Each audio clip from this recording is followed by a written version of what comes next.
Fala galera, professor Felipe, Biologia.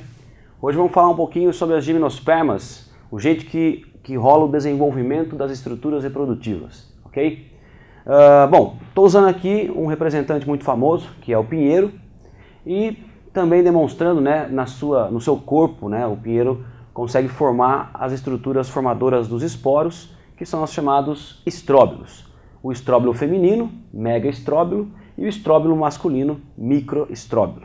A gente conhece muito bem essas estruturas como pinhas, né? Então poderíamos também chamar de pinha feminina ou pinha masculina.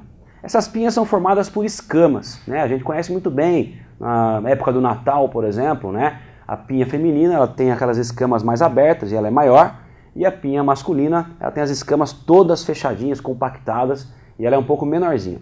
Enfim, dentro dessas escamas existem células 2N, né, já que o pinheiro é 2N, e essas células 2N realizam meiose, formando assim os esporos. Os esporos femininos, chamados de megásporos, e os esporos masculinos, chamados de micrósporos.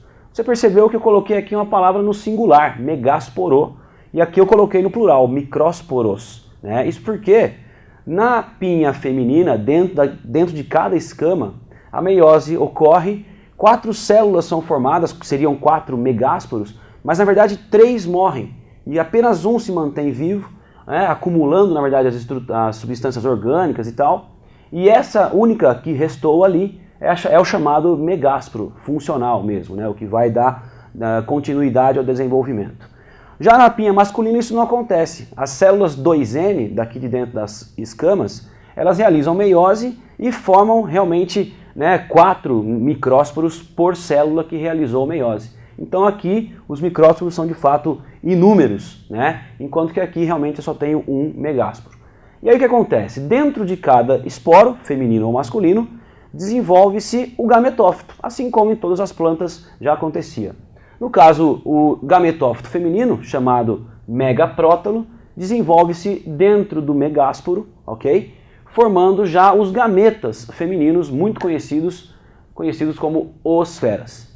Já dentro dos micrósporos, né, os esporos masculinos, desenvolve-se também o seu gametófito. O gametófito masculino é chamado de microprótalo.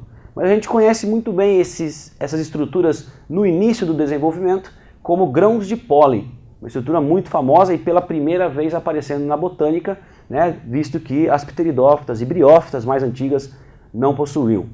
O grão de pólen, galera, corresponde ao microprótalo inicial. Isso porque esse cara vai se desenvolver ainda, né, após a fecundação, ele vai formar um tubo, o famoso tubo polínico.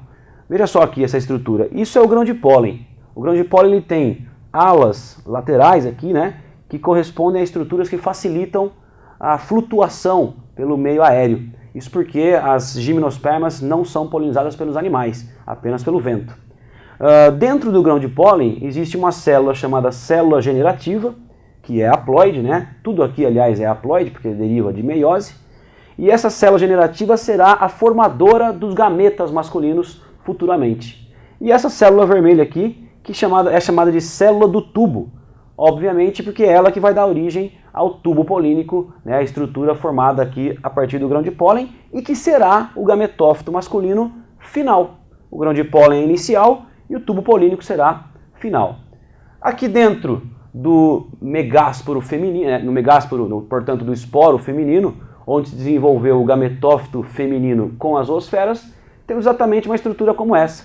Imagine que essa parte laranja seja a escama da pinha feminina, e lá dentro forma-se o megaprótalo, gametófito feminino, que é um tecido multicelular, portanto, e algumas células aqui de dentro se diferenciam em oosferas, o gameta feminino, ok?